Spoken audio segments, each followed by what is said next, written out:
quand un nouveau ministre délégué aux Outre-mer arrive ici à La Réunion, il est important qu'il voit aussi cette part de l'histoire réunionnaise qui est portée ici au musée historique de Villèle. L'esclavage fait partie de notre histoire, mais je dirais que ce qu'il faut retenir, c'est aussi l'abolition de l'esclavage. Et à travers le musée historique de Villèle que nous voulons réhabiliter, à qui nous voulons donner une nouvelle dimension, eh bien, j'ai voulu que le ministre délégué comprenne quels sont les enjeux, quelles sont les attentes des Réunionnaises et des Réunionnais autour de ce musée historique. En fait, depuis déjà 2018, nous travaillons à donner une nouvelle dimension, à valoriser ce patrimoine. Nous avons reçu ici Jean-Marc Ayrault, l'ancien Premier ministre, aujourd'hui président de la Fondation pour la mémoire de l'esclavage. Et lorsque le nouveau ministre délégué aux Outre-mer arrive, eh bien, il était important qu'il nous comprenne ce projet. Et j'ai senti chez le ministre cette part d'émotion que nous attendions. Parce que c'est ça l'humanité réunionnaise. C'est ça la réunionnauté des familles réunionnaises au sein de la République. Dans notre diversité, nous portons le visage de la France dans l'océan Indien. Et il est important de donner cette nouvelle dimension à ce musée historique.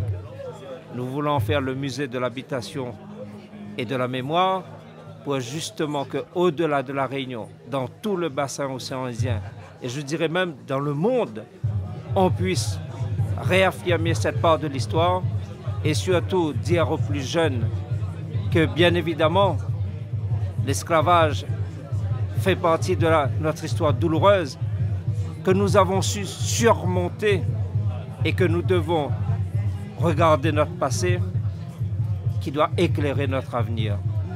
Eh bien, voilà l'ambition que nous portons à travers cette visite ici au musée de Villèle. Le ministre a confirmé le soutien de l'État à ce projet de réhabilitation et de valorisation de Villèle.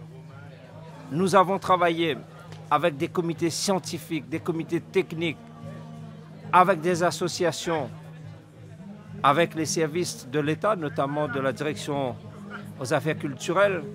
Et aujourd'hui, ce projet va sortir de terre, il va s'agrandir et nous avons reçu l'assurance que l'État sera avec nous sur le portage de ce projet, aussi bien dans sa dimension scientifique, culturelle que financière.